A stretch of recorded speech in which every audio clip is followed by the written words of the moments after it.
आज हम बताने जा रहे हैं आपको किन्नरों से जुड़े कुछ इंटरेस्टिंग फैक्ट्स। अगर वीडियो अच्छी लगे तो चैनल को सब्सक्राइब और वीडियो को लाइक करना ना भूलें। तो चलिए शुरू करते हैं। किन्नरों की उत्पत्ति के पीछे कई मान्यताएं हैं। हिंदू पुराणों के अनुसार ऐसा माना जाता है कि किन्नरों की उत्पत्ति भगवान ब्रह्मा की छाया से हुई थी।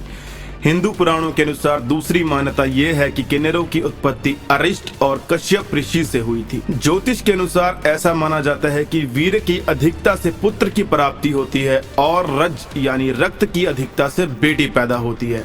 यदि रक्त और वीर्य दोनों ही समान मात्रा में रहें तो किन्नर का जन्म होता है। अगर किसी के घर में कोई बच्चा पैदा होता है और उस बच्चे के जननांग में कोई कमजोरी पाई जाती है तो उसे अक्सर किन्नरों को सौंप दिया जाता है।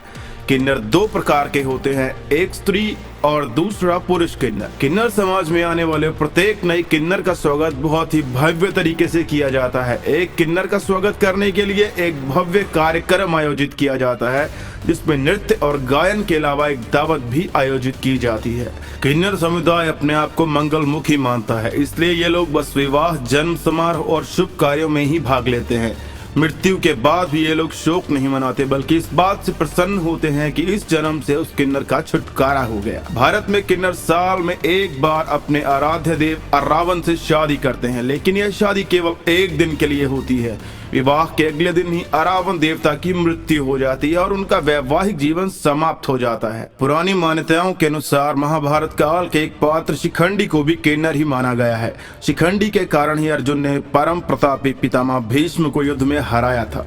पुराणों में वर्णित है कि भगवान श्री राम ने वनवास से लौटने के बाद किन्नरों को वरदान दिया था कि उनका आशीर्वाद हमेशा ही फलित होगा।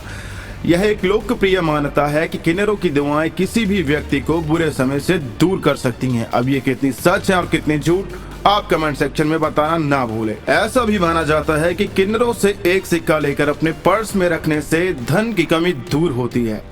कई लोग ऐसा भी कहते हैं कि किन्नरों की बददुआ नहीं लेनी चाहिए क्योंकि वे बचपन से लेकर आयु के अंत तक दुख और अनादर ही सहते रहते हैं।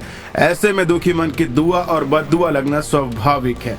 पुराने समय में भी किन्नर राजाओं महाराजाओं के यहाँ नाचना गाना करके तथा रानियों की सेवा में रहकर अपना जीवन यापन करते थे। किन्नरों के बारे में यह बात बहुत प्रसिद्ध है कि वे मुगलों के समय के दौरान बेगम के हरम की रक्षा भी करते थे और ये भी कहा जाता है कि मुगलों के शासक अलाउद्दीन खिलजी को भी किन्नरों से बहुत प्रेम था। उनके हरम में भी कई सारे किन्नर रहा करते थे। किन्नरों की आबादी पर गौर करें तो भारत में ही 5 लाख से ज्यादा किन्नर रहते हैं।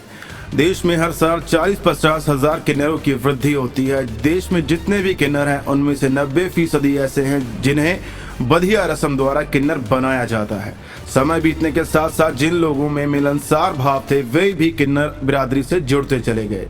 भारत में किन्नर हिंदू धर्म के अनुसार अपनी अधिकांश परंपराओं का पालन करते हैं। तो ये वीडियो आपको कैसी लगी कमेंट सेक्शन में अपनी राय देना ना भूलें। तो मिलते हैं नेक्स्ट वीडियो में।